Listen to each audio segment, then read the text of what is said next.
বন্ধুগণ, আমার পাশে দেখতেছেন যে রসুন, এগুলো হলো দেশীয় রসুন। দেশীয় রসুনের জাত অনেকটাই ভালো, কারণ আমাদের দেশে দেশীয় রসুনের চাষাবাদ, কারণ আপনারা জানেন মশলা জাতীয় পণ্য, এই মশলা জাতীয় পণ্য এখানে চাষাবাদ করা হয়েছে। এটা এমনিতেই ঘরে আসে নাই, কারণ এটা এগুলো হলো অনেকে বেসন বলে, এখানে পাবনাতে কিন্তু বেসন বলে। আর আপনার এই এই নোয়াখালী চট্টগ্রামে বলে এই বিশের রসুন, এগুলা বিশের রসুন রাখা হয়েছে। এই রসুনগুলো আবার কার্তিক মাসে লাগানি হবে। কার্তিক মাসে রসুনগুলো যখন একটা একটা করে কুশি খুলবে, রসুন থেকে কুশি খোলার পরে ধান কাটা হবে। ধান কাটার মাধ্যমে শ্বাস হবে না, জমিন শ্বাস ছাড়াই কিন্তু এগুলা কুশিগুলা লাগিয়ে দিয়ে উপরে দিক খের দিয়ে ঢেকে দিবে। তাহলে এই রসুন আবার ঠিক এইভাবে বাছাই করা রসুন হয়ে যাবে, যথেষ্ট পরিমাণে রসুন হবে।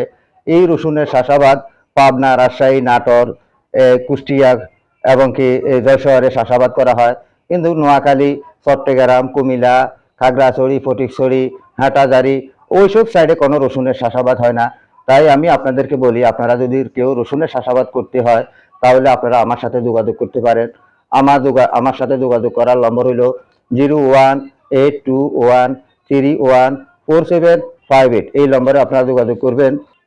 এই নম্বরে যোগাযোগ করে আপনারা আমার থেকে রসুন নিতে পারবেন। কারণ আমি এখানে ব্যবসার জন্য এসেছি পাবনা চাটমোহরে।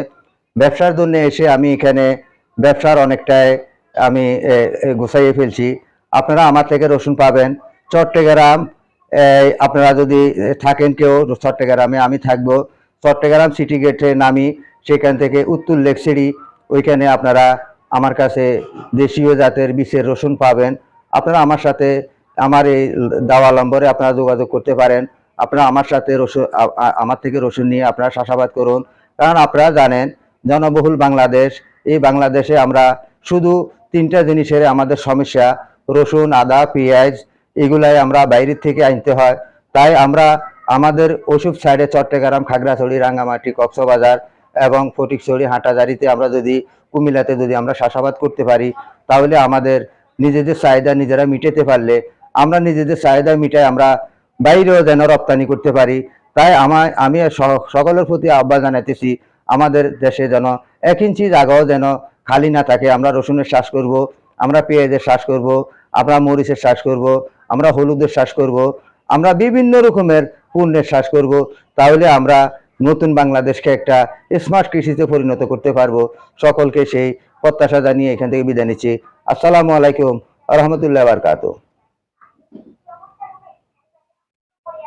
বন্ধুগণ, আমার পাশে দেখতেছেন যে রসুন, এগুলো হলো দেশীয় রসুন। দেশীয় রসুনের